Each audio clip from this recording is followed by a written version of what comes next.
think we are nearly ready to go. Penelope has got lots that she wants to say. So I feel like nearly all of you already knows about her, but she's in Ireland. Penelope is in Ireland, in County Clare, and she's gonna say the name of her town because I can't. It's Agonolo. Yes, it's a small village. It's not a town. Yes, looking out over Loch Derg. And today we have got a little bit of a longer presentation with her. So she'll introduce us to quite a lot of material from her book. And then we'll have a little break in which we get divided in rooms, in pairs, so that you can have a moment to talk about it, to get a little bit of ideas about what the other person thinks, what they got out of it, just to get a little bit of more activity. And then we'll have a moment for questions right at the end. And then at 7, we have got Glenn. Penelope is teaching a beautiful online course. I've been so lucky that I did both the first and the second one. And even if I feel like I haven't really enjoyed it fully because I've been so busy with the newborn, it's incredible the work she's doing. And it was perfect timing. She's been working on teaching without hands for a long time. And now we have to learn that. So it felt a bit momentous meeting you at the time we did. And I'm going to let you go now. Thank you, Rosella. And thank you to you and Diana for giving me this space to tell you more about the book than, because normally one gets, a paragraph or two. And so I'm going to tell you about it in a form of a story, the story of the book, and from where I started and where it's got to, and because that will introduce you to the elements within it. So I took my first lessons back in 1983. By the way, here's a picture of the book just to whet your appetite before we start. So I took my first lessons because my back was in spasm and I was totally overwhelmed. And the lessons were appropriately quiet and undemanding and kind. And that was just what I needed. But that never changed.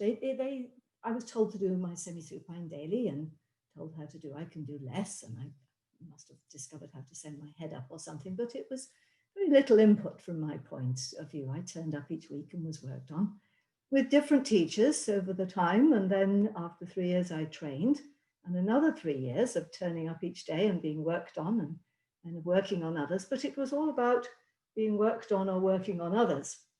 And occasionally, Misha would show us how to do a lunge to pick up the phone, but it was very much a self-contained process. You would say how you freed your neck, and then your head went forward and up, and then you took that lovely step forward. And once you were over in the lunge, you then picked up the phone. So there was no relationship to life. It was self-contained.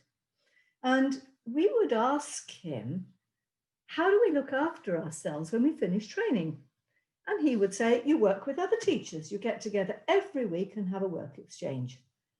And we found ourselves wondering, but how can we tell pupils that in 30 lessons, they're going to be able to look after themselves for the rest of their lives if we can't do it after 6 years' work? So there seemed to be something that wasn't being said there. Anyway, so I finished my training and started a practice, and indeed got together with other teachers every week for a while. And then it's, oh, I'm too busy and I'm too busy and I'm too busy. And before very long, I was on my own in the middle of London, packed full of teachers and somehow unable to find work exchanges. And by the end of that year, I was in bits. I was not able to cope. I was in pieces. And that's when I went to Miss Goldie, who was very, very different to anything I had experienced over those 6 years. Her work was powerful and incredibly integrating and coordinating, and both quietening and enlivening at the same time. But initially, I brought to the lessons what I'd been taught to bring to the lessons, which was passivity. I'd come along and stand there and then go away again afterwards. And on lesson 6, she challenged this. How many lessons have you taken with me so far? 6, Miss Goldie. I don't know why you bother. You have not begun to think for yourself away from here. And she tiraded at me all lesson, and I was in tears. And a part of my head thinking, I don't need this, I could walk away. And another part of my head thought, I'll show the old bat. So I went home that night and I stopped. Before I picked up my kettle, I stopped. And I did what she taught me to do. I brought my mind out of my body because she'd shown me how I was always inside myself, sort of checking on what was happening and organizing it subtly. So I brought my mind out of the way and I looked out at the room, at the kettle, and just let it be there. And I came to that real stop, that place of quiet she'd taught me. And from that place, I then gave consent to let my hand move. And I didn't pop into my hands to sort it out. I just let it move. And it arrived at the kettle by such a different route. And my body somehow followed it. And the hand coordinated itself with the kettle and found exactly the right amount of muscles to lift the weight of the kettle in that moment, which I didn't know. And it was a totally different experience in which I was in relationship to the kettle, and the movement was completely appropriate to that moment. And in that moment, I made a discovery. I went into the unknown, and that was what she was trying to teach me. And this is the process that Alexander describes in Use of the Self. You know, that game he developed to bring his own nervous system to a place of complete non-reaction. That one where he's trying to recite, and so he says, I'll recite, no, I won't. I'll lift my arm, no, I won't. I'll do nothing. And he doesn't move until his nervous system has come to a complete place of open possibility. And then he gives consent, and something completely different happens. And that shows him the technique. He discovers it in that moment. But he doesn't mention relationship either. He always writes as if he's a self-contained unit. Spatial awareness and use of the eyes is something he was using. The evidence is there if you look for it. But he didn't explicitly teach it. He didn't explicitly write it. I was asking right from the beginning, I was asking my teachers, how did Alexander do this for himself? Because he had nobody to teach him. And I remember asking it on a training school very early on. And the head of training said to me, oh, Alexander was a very clever man. We can't do that. And I thought, fudge, she doesn't know. So finally, I was getting some answers. Now, the other thing that was happening was, again, during our training, London in the 1980s, the Alexander scene was a very, very, very divided place. You almost had the brand of your stream on your forehead. You were MacDonald or Carrington or Barlow. And I had started with Carrington teachers. And when I went to the MacDonald school, I was not outwardly, but more or less told, you know, you're not to see them again. And we certainly didn't get the chance. We weren't allowed to go to other schools. And so when we finished, we lost no time in getting together with some Carrington graduates and doing an exchange. And we couldn't work together. We didn't know their language. They didn't know our language. We couldn't communicate what we knew. It was very strange. And when we'd occasionally had Barlow people through the school, because they somehow were allowed occasionally, one or two of them, and we couldn't move them either. So one day I asked Miss Goldie, you know, which of them is right? This is a question we'd always asked, you know, who's got the right answer then if they're all so different? And she said, it's like the three blind men and the elephant. For those of you who know their story, three blind men go and see the elephant, and one puts his hands on the elephant's flank and says, the elephant is like a wall. And another puts his hand on the trunk and says, oh, the elephant's like a snake. And the third puts his hand on the tail and says, oh, the elephant is like a tail, it's like a rope. And I realized Goldie was trying to show me the whole elephant, or at least more of it. There's been a tremendous amount of work done in over 30 years to heal these splits, which is fantastic. But I think we're in danger of splitting now in a different way, because there are still people working. There are people working, I think, almost in more different ways than there were then. And some people are working just on the table, doing very gentle release work and not really doing very much teaching to the pupil at all. Other people are working more dynamically with chair work, but of those, some of them are working just with biomechanics, the body balance of rocking in and out of the chair, whereas others are using more thinking processes. Some people are working more in application. Some people are working just with games. Some people are working just with imagery. Some people only with thinking. And I want to make this book a model of the whole elephant with a potential scientific theoretical basis to it, and that all aspects will fit. And alongside that, the experiential understanding of it all, so that actually we can all have all aspects of the technique. We can all have the whole elephant, whatever our training background. So I worked with Goldie for 4 years. We moved to Sheffield, which was a bit far away to go weekly anymore. And then I had my own natural health centre. I had a very busy practice. And by then I also had a small child. And so after a while, I also burnt out for a couple of years. And because I had a history of chronic fatigue syndrome. And during that time, Goldie died in 1997.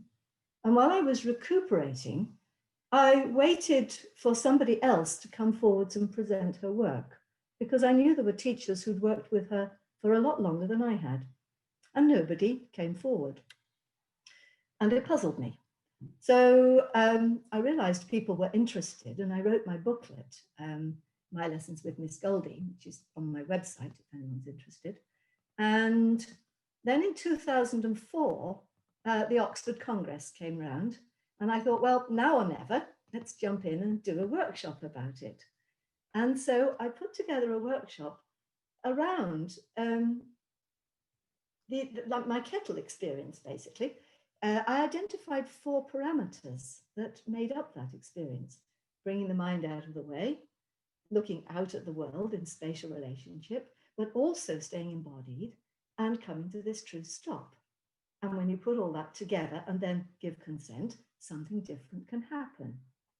And I developed the games with pupils in which one could bring about the experience of those very quickly, to bring about the experience for people that Goldie's lessons had brought about in me without having to have 4 years of work. And I didn't know how this would be received, because nobody really was doing anything like that back in that date. And I thought, well, either they'll love it or they'll throw me out of the technique. So it was a bit scary. And they loved it, fortunately. But it was a trial, a baptism of fire, because Elizabeth Walker came to the very first session and sat right in the first row, smiled at me and grinned at me and nodded at me the whole way through. She loved it. And there were about 10 heads of trainings who came, and about 100 teachers over the week. And it was just amazing. They wanted to hear this work. And I got invitations to go all over the world, some of which happened. So I'd thought already to do a book about this process. And so at the Congress, I went along to one of the publishers and had a chat, one of the Alexander publishers, and I started to outline my ideas. And he said, oh my God, not another book about how to do the Alexander technique. And I said, but mine's different. And he said, oh, they all say that. Okay, what do I do? So I talked about what that I'd written my own lessons up.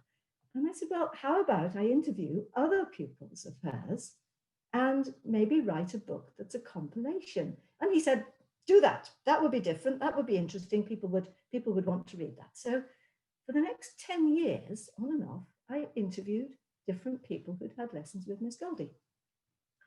And I met some wonderful teachers, and I heard some amazing stories and a lot of love for Miss Goldie. And I really got to understand a lot more about her work. It was a very valuable process, but it didn't add up to a book. And at one point I tried working with an editor, someone who was in the Alexander world, to see if we could pull it together. And she said, do you know, I don't think this is the book you're supposed to be writing. Keep doing your interviews, keep learning more, but I think there's something else trying to come through here. And she was right, because I didn't want to leave my games out of the book. They were too valuable. And at the same time, I was getting increasingly interested in the science behind these parameters because they gave such clear experiences that I couldn't help feeling there must be some very clear neurological explanations for them, if only I could find them. The 2015 Limerick Congress was the turning point because first I met Missy Vineyard and learnt from her about the vestibular directions and spatial awareness, very important part. But also we then had a very long chat together, and she gave me a lead in to the new science because, I mean, I hadn't been in science at that point for 35 years or so, for I don't know, no, 15, I forget how many years, a long time. Since 1984, I hadn't been in science, and science had changed a lot. There'd been, the last decade or two, there's been some amazing new work done, particularly once CAT scans and MRIs came in. One could look at the brain in quite a different way. Neurology really stepped forward, and so did a lot of disciplines, and it started to open up. So there was a lot of new stuff out there that I didn't know. And at the same time, I went on Peter Grunwald's eye-body retreat, and I met, because I'd been doing Bates technique since training, I loved the vision work, and there I met a man called Everard Peters, who was a retired osteopath. And he loved eye-body work and he loved Alexander, but he had been researching the new ideas of how movement is coordinated. Because the old idea that reflexes control movement is now well out of date. And, you know, Frank Pierce-Jones did some great work, but it's now been superseded. So Everard started overwhelming me with research articles. He just sent packages and packages of research articles, and they were fascinating. And from these, I learned about the neuronal mini circuits that are in the spinal cord and in the brainstem that control our automatic movements of breathing and swallowing, but also walking, which is why you can cut the head off a chicken and it will carry on running round, because how to walk is actually in the spinal cord. You can do the same to a cat. Horrible experiments, but there we go. But it's said the same for us, not that you can cut our head off, but the same circuits are there in us. And they are ready to roll out movement for us.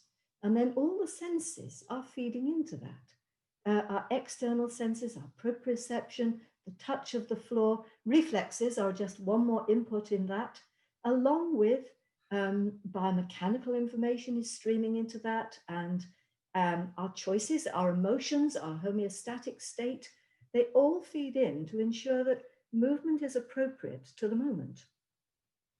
So I spent a year researching and reading until I had this sense, this understanding of a whole new way of conceiving the sensory and the nervous and the musculoskeletal systems, and even the environment as well, as one integrated whole that draws us into movement.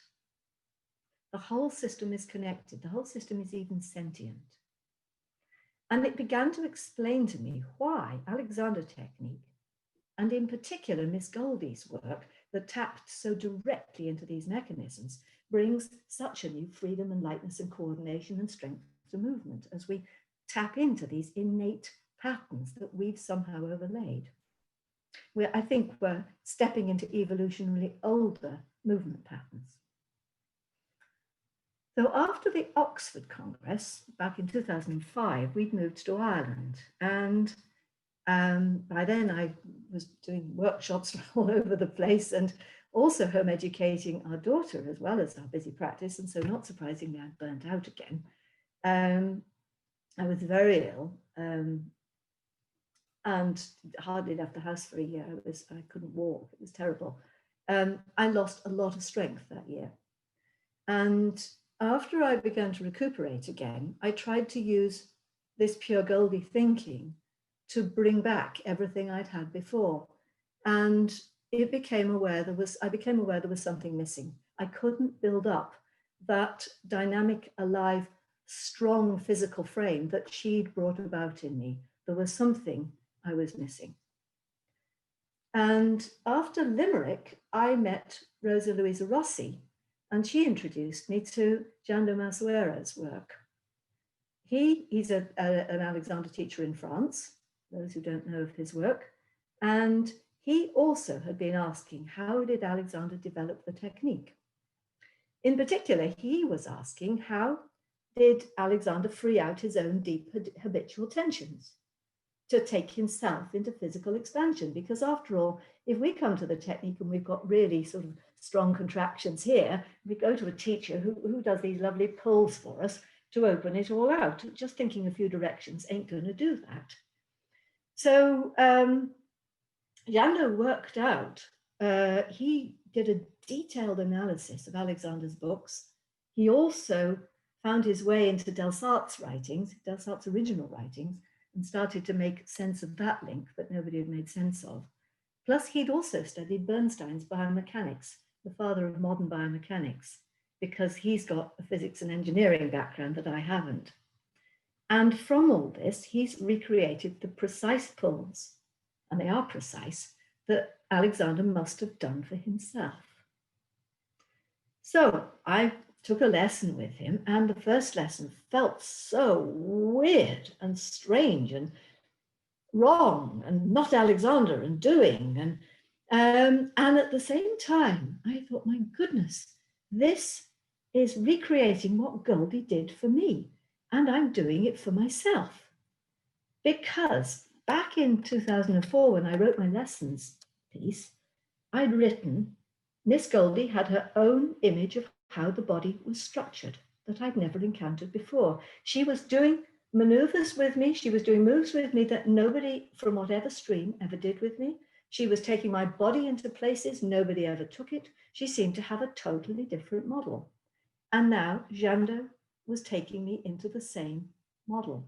So I believed that he really has, I think he really has stumbled on what FM was doing.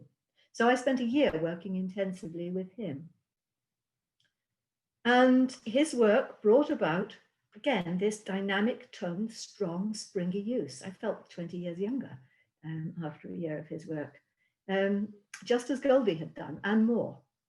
And it helped explain, again, why Miss Goldie hated the word release. She was all about connection and tone and integration, and she wanted one to be strong. She talked all the time about, you've got to have a strong back. It also explained why she worked so much with the torso. She was always tapping me on the hips and the ribs, which again, I never encountered. And she was connecting up the parts of my torso, I now realized, into a new relationship. And she also was bringing about a completely different relationship between my legs and my back. And so her monkeys were very different. They were light and strong, and there was no pressure whatsoever on the knees. Now, I'd already discovered the ideas of tensegrity, the idea that there's a connection of everything to everything in antagonistic, springy toned relationship. You've probably all seen one of these. And Thomas Maher's anatomy trains, the functional anatomy of how we link up, that in biomechanics are called kinetic chains. He calls them myofascial chains. And I realized that all Jando's work, and therefore all Goldie's work, was about connecting up these lines. So now here was an anatomical, functional and anatomical basis to what we were trying to do. And so now, with huge excitement, about 3 years ago, I think it was, I realized the book I actually needed to write, and that I wanted to write about the fundamentals of integrated movement. And after a long process of what's in and what's out, I came up with the number 12. And here it is. So let me just share the screen again.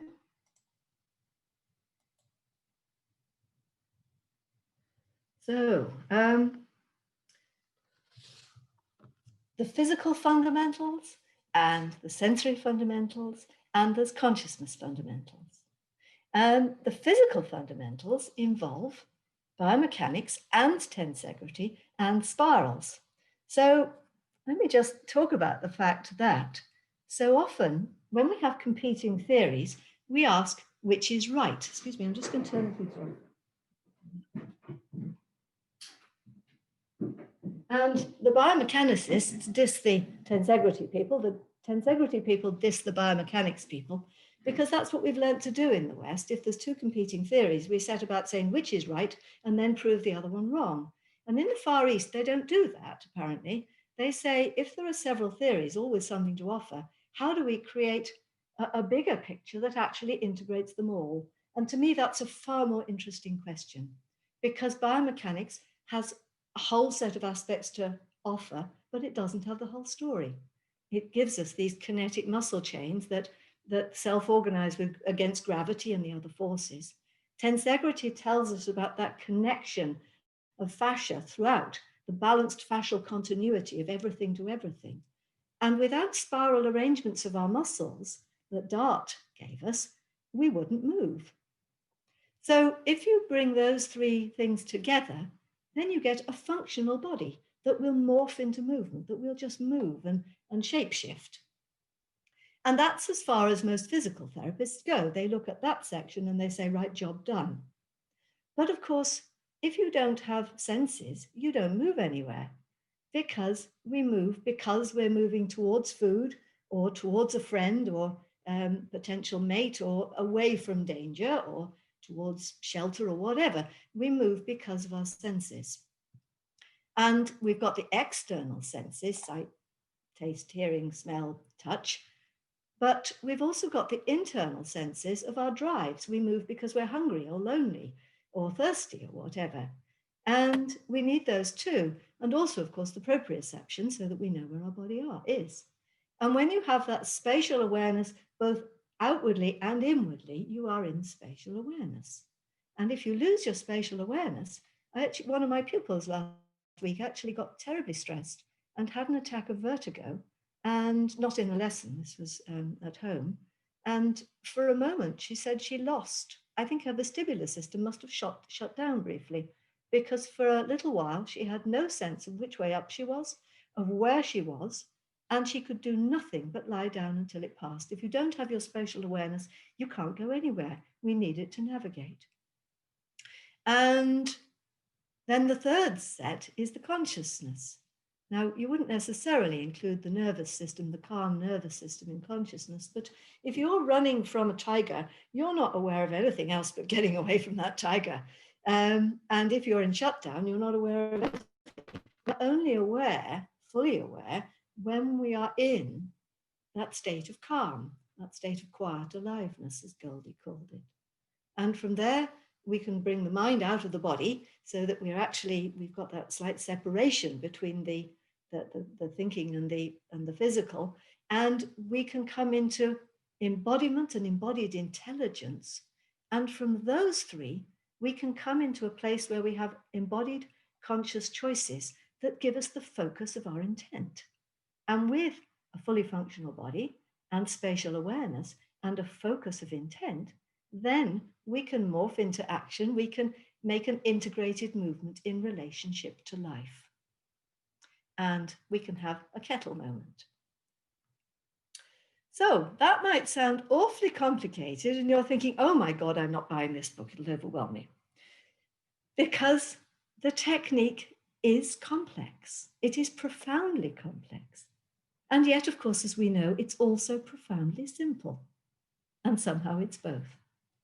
And we often shy away from the complexity, I think, because we've been so schooled into linear left brain thinking. I'm using the Gilchrist's model here of left and right brain.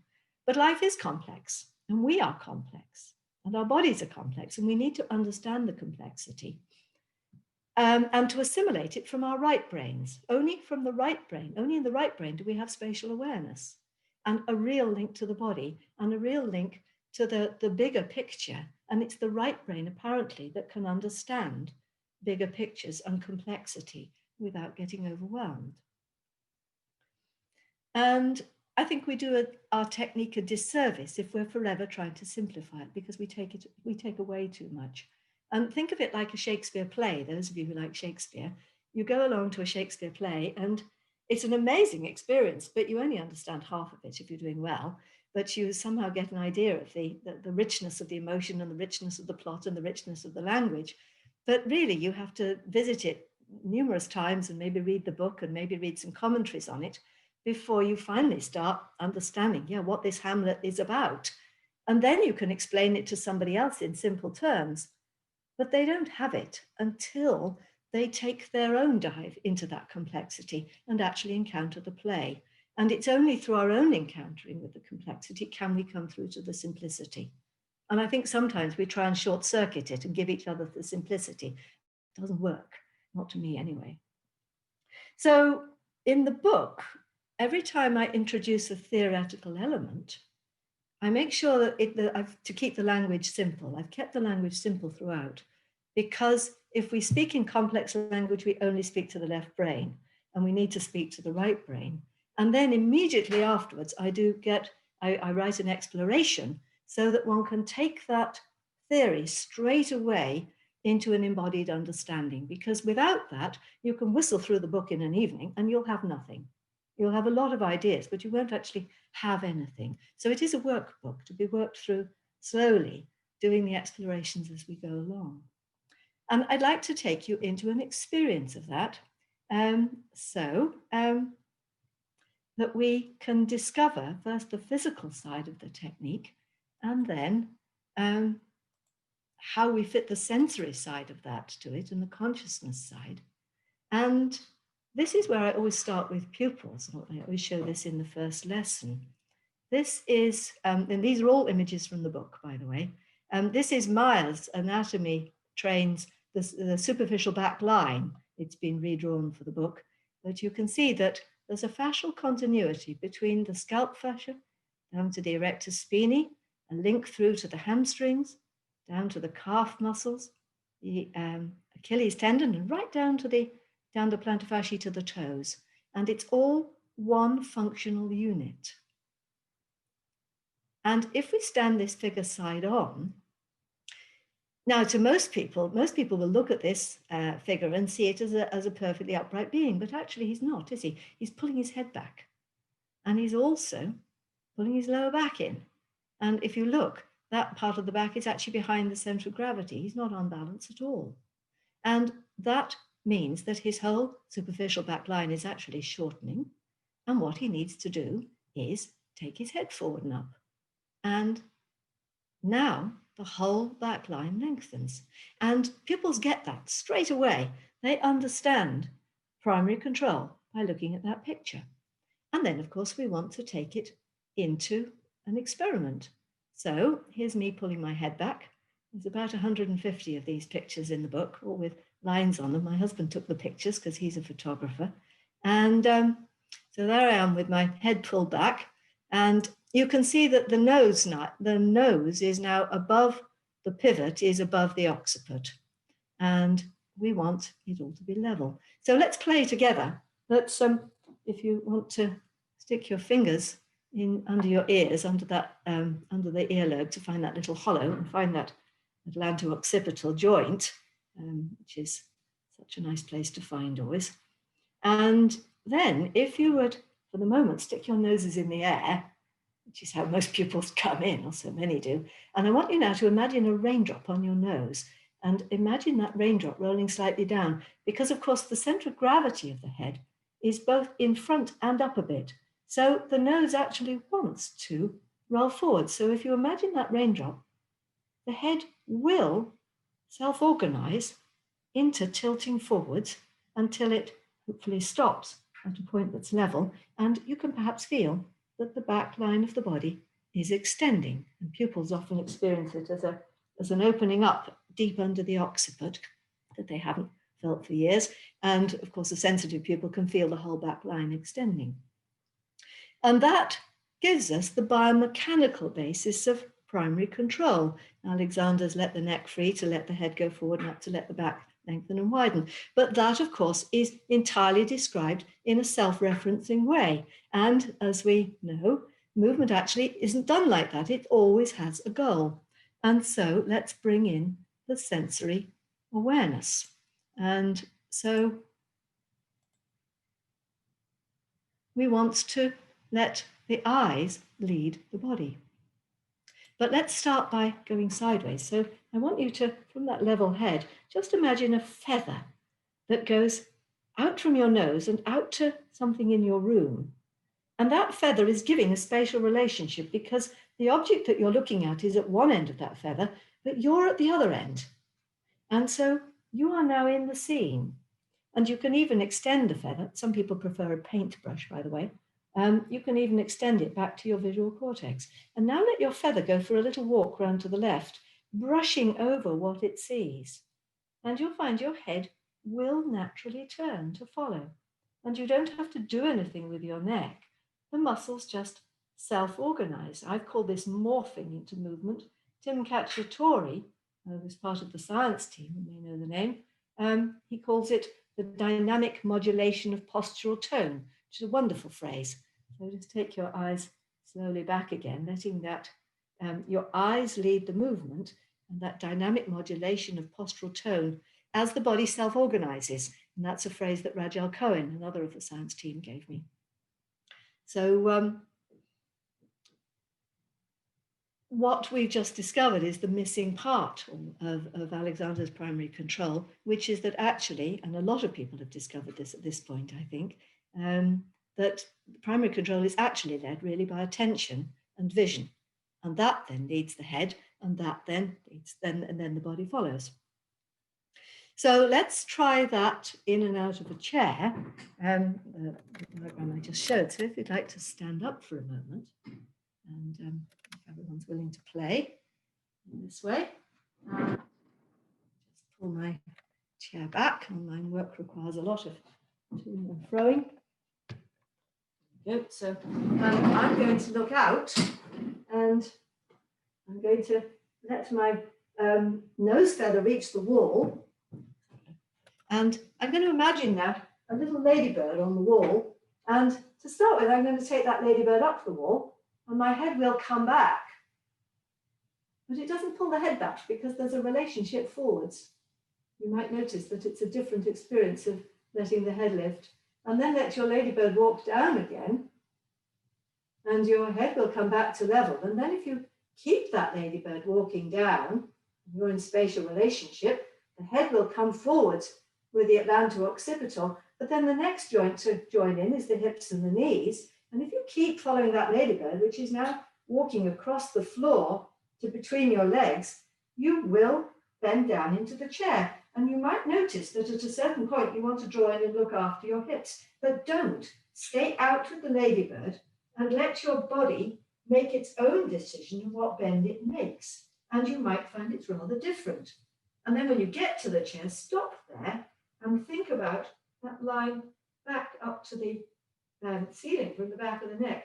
And that will take your ladybird in the other direction and will bring you perhaps into a new way of sitting. And then to come out again, your ladybird's going to walk again, and you will lean forward after it.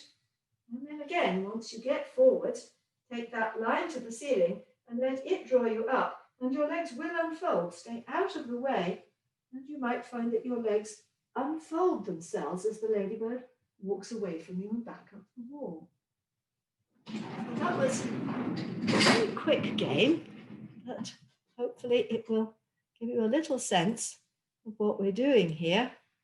So here's the that second picture of there's the back of the head taking us back up again as the eyes track back up.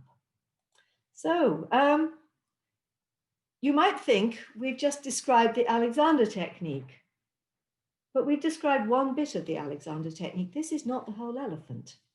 This is one bit. It's the starting point of the book.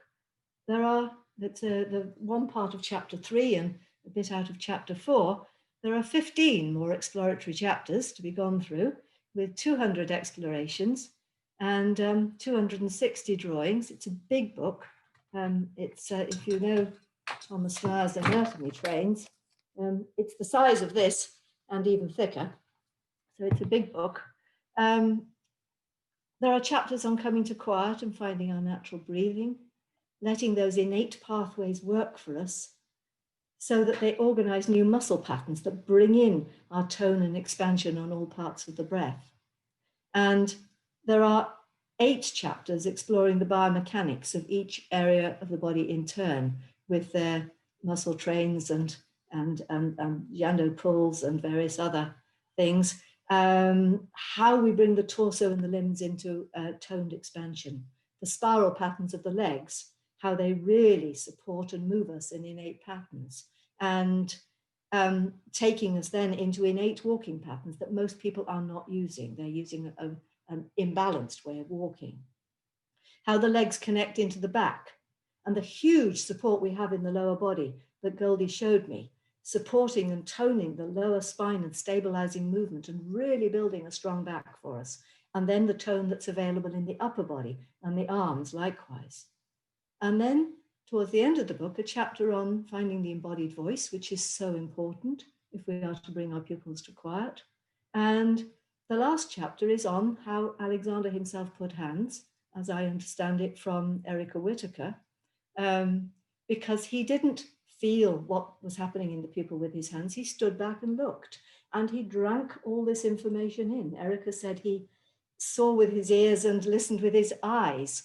He was listening with his whole being, and then letting his whole body morph into movement and letting the hands go where they needed to go, and then morphing the pupil from there. How do we do that? So I have the last chapter is describing that. So the book aims to give you the whole elephant. I'm sure there's bits I've left out, but I'm hoping it's built a model that then other elements of the work can be fitted into, so that I hope it will add to the process that is now well on the way, actually, of with a lot of different inputs from different teachers of how to bring our technique finally into the 21st century, so that we can actually finally say what we're really trying to do. We can explain it to our pupils, we can explain it to other professionals, and maybe we can really take our proper place as a very established and important profession in the world. So, thank you. Questions for anyone who would like? Oh, thank you so much. We're going to give a moment to people, Penelope. If they need to refresh their drink or powder their nose, just take a moment. And we thought of giving people 5 minutes in a room just with 1 or 2 other people to talk about what they just heard, and to have a moment of thinking, and maybe more questions will come up from there. So take a moment to do whatever you need to do. When you come back, you'll be pooled in rooms, and you've got 5 minutes to talk with someone else. And then we have got just 10 minutes at the end for more questions, if you have got any. And then probably by 7:05, we start with Glen Park. How exciting. Okay. Jana, do you want to do the rooms, or do you want to give me back the Zoom session? I've got the Zoom session back. That was quick. Okay. Pop their email in the chat, and I can email them a link to the book. Yes, please. So you'll be in 2 or 3 people in a room. If no one is there, come back to us. Welcome back, everyone. Thank you for being a good sport about this. I see lots of smiles as people come back, so that always makes me quite happy. And if you've got any burning question for Penelope, you've got 7 minutes, so go. There you go. Bridget, go for it. Unmute yourself.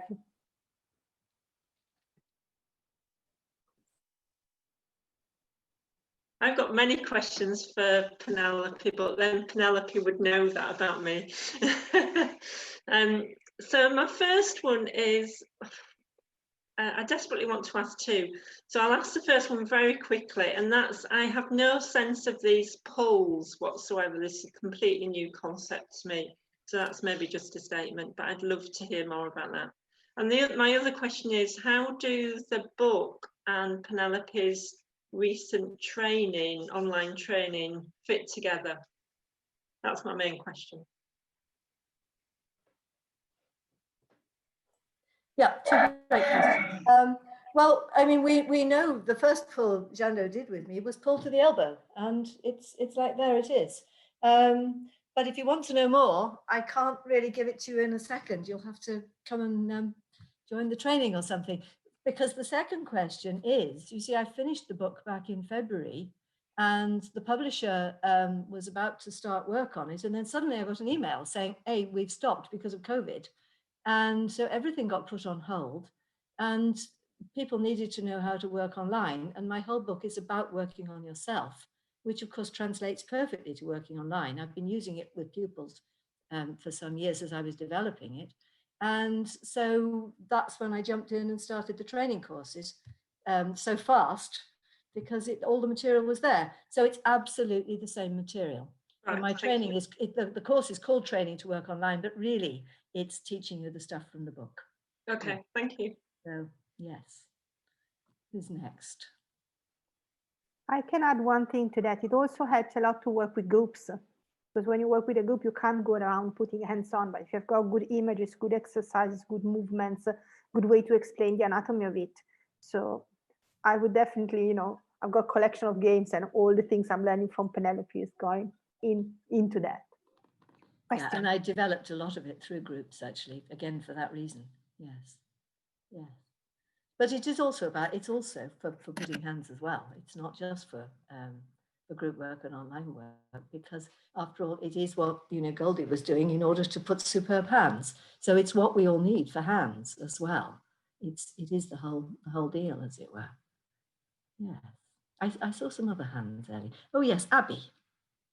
I unfortunately didn't take your class or know about it, but one of the things that I struggle with online is reading people as well as you do in person, because there's so much more information. And I just wondered if you had anything to say about that.